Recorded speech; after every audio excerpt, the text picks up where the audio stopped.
Hey team, it's Ripper here. Hope you guys are doing great. Got a fun and great hilarious video, and we're all about hilarious videos here on the channel, and appreciate your support, and especially talking about support. Hey, I appreciate everything you guys do. Like, subscribe, hit the bell button if you guys like to get us to 400 subscribers. That's our next goal here. And again, love the community, love the talk, love the comments, and appreciate all you guys for being that great sports, having a good time, as well as even the criticism comments, because those are definitely there to help us get better, and we're all about having fun, getting better, and doing some great stuff in the meantime. So, Colbert, one of my favorite, I would say, Research Bureau ships. It is a fun, hilarious build. The build is, you can see one of my previous videos, it's a lighthouse build, essentially trying to increase the concealment as best I can to maximize the gun firing abilities there. You see in the middle there for the captain's skills. But I did change a little bit of tweaks here. I did change in the commander skills, I did take concealment there under the commander skills, because I was like, well, what else can I pick? But also 10.8 is a good enough range to get in sneaky close and be effective at the same time. You see there are ships within 10.8 that allow us to maximize that gunfire power.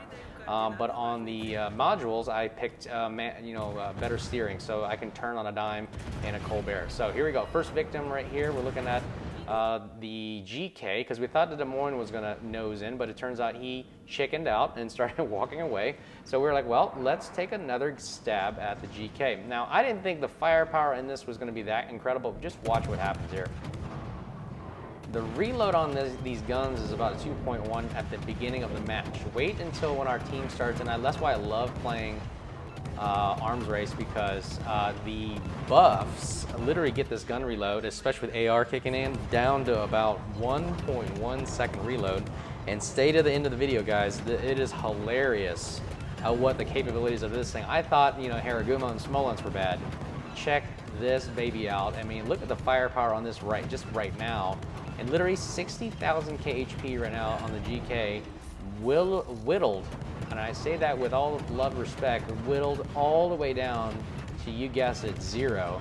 After taking torpedo hits galore, everything, we just kept holding down the left mouse button, and we were just making it rain. And just listen to that rain of freedom right there, and I'll just be quiet here while we enjoy it and take it all in.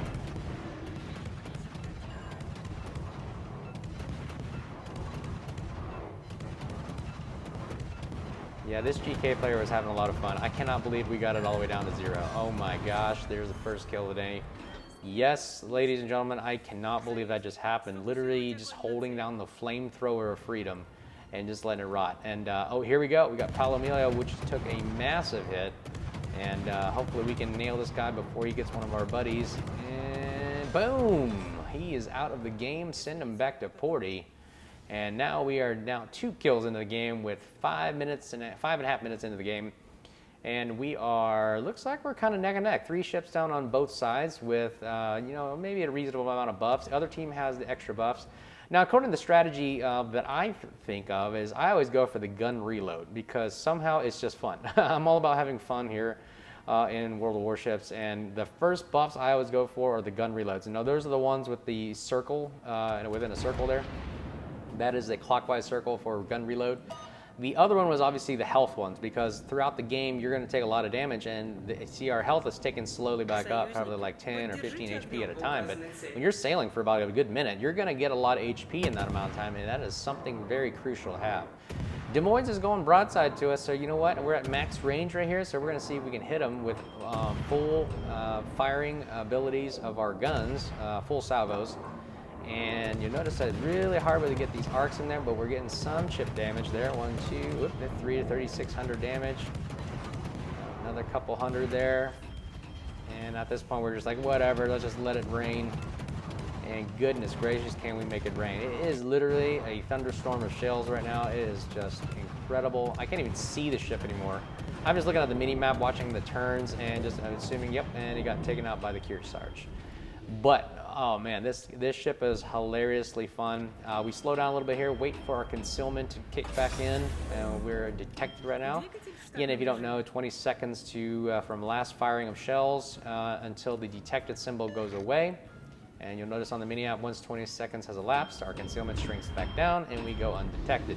Now, in this strategy right here, there is an arc of red battleships of enemy, in front of us. So we really can't just charge out there, guns blazing. We got to do this a little bit smartly. Again, this is watch this tactics and techniques here of like analyzing the battlefield, and being patient really pays off in dividends. I've seen many times where Montana's right there will be looking at you and will slap you for 12 guns. Remember, I'm a little paper ship that literally will just ignite with a stroke of a match. I mean, I will blow up in flames if I take one shot correctly. Especially for my Montana, which you watch my other video. The Montana, I think, is one of the heaviest hitting battleships at tier 10 that you can have out there, and you do not want to take a full-on salvo from a Montana. So I look at where their guns are at. Look, he's facing towards me. Bad idea to shoot and detect myself. I'll keep my concealment ring of 10.8 just outside of each one of those ships, and we're going to wait, and we're going to see if we can get out of range of that last Montana on the middle section, and we're going to see if we can help whittle down this other Montana. But we also have this Tashin, and I didn't realize how powerful the Tashin is. I don't know how to pronounce that destroyer, but basically it's a strong destroyer. I mean, it can fire some good broadside shots at me, and you'll see later why that is, and I just totally mistook and misjudged that DD. Now later on you're going to see we're going to have our last laugh, if you will. But wait until the end, guys. It's really fun. Now here we go. We're going to open up. Last Montana, it looks like he's out of my line of sight. So we're going to go and open up and help whittle down this Montana. He's down about 22,000. I think we can handle it right. A little bit wrong. I mean, he must be having a lot of heals and that health pool at the top there. You notice that the red team has all 3 buffs for the healing mechanism, so he is re-healing, if you will, if that's such a thing, zombie mode as the fast he can. Now look at this. The Tashin is like chipping a little bit of damage off me, a little bit. I don't think much of it, which was my mistake. I underestimated the capabilities of the Taskin. I don't know how to pronounce that again. And he is literally whittling me down, and I forget about it. Now, I'm more focused on the Montana shell, so I take this hard turn, slow down.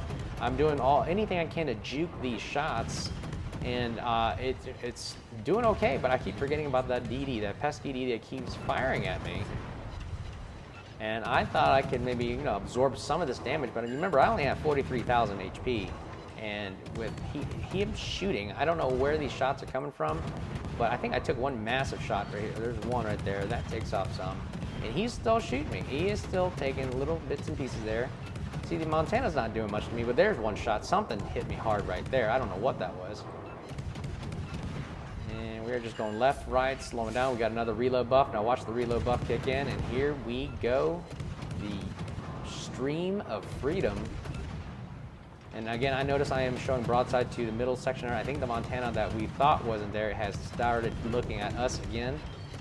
They're doing a great job of keeping me distracted with the exclamation point there, because I usually keep that on there. Montana dies on the other side, and Montana dies to us as well. I usually keep a good eye on the shots, and boom, that was the shot that really took us right there. I did not expect that. I thought that when the Montana died, he kind of took a shot of desperation, and man, was that a killer shot. We literally have to turn back around right now and angle away from this Tashin right now. I mean, do you think I can survive it? I only have 64, 68, 376. Now, you notice that buff is helping us. Oh, we get the buff right away just in time and juke the shots just enough, and we go undetected. My goodness, were we saved by that last one. But we are literally about 100 points in the lead here, and our middle team is doing a good job of taking out the Montana that was pesky, that we were worried about earlier, and now we got the Napoli. Think about taking a shot at the Napoli, but with the health, our health pool so low, I just would rather not risk it.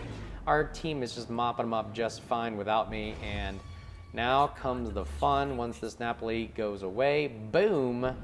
Thank you, Druid, and another favorite DD is a Druid. Now we're gonna go after this annoying destroyer right here. And this guy has really been a thorn in my side all round, and let's go have some fun with him. We've got the Druid keeping him busy, and we're thinking about it. He's just got to turn broadside. He is almost at max range. We're going to need to close the distance a little bit to get some arcing shell fire on this guy, because arcing shells are really difficult to aim. And here we go, ladies and gentlemen. 1.7 reload. Watch the number at the bottom.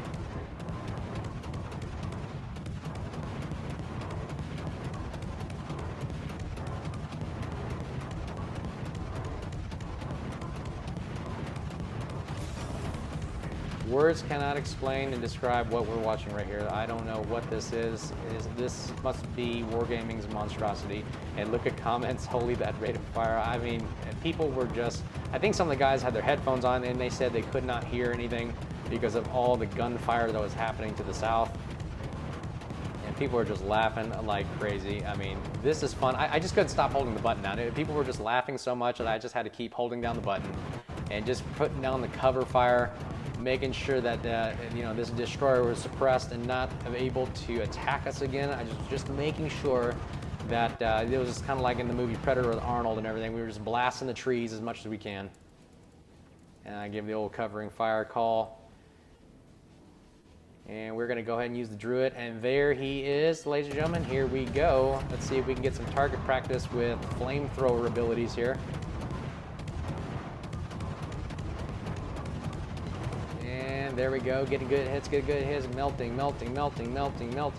flame broiled, charcoaled, and Dunsky. That was fun, guys. I hope you liked the video. Please comment below, like, subscribe, and appreciate all the support. Getting us to 400 subscribers is our next goal. But until then, guys, hope you have a great holiday season. Until next time, we'll see you soon. Hey, update 10.11 is out. Make sure you have fun with that. I'm going to get the Schlieffen and do a review on that. Take care, guys. Cheers.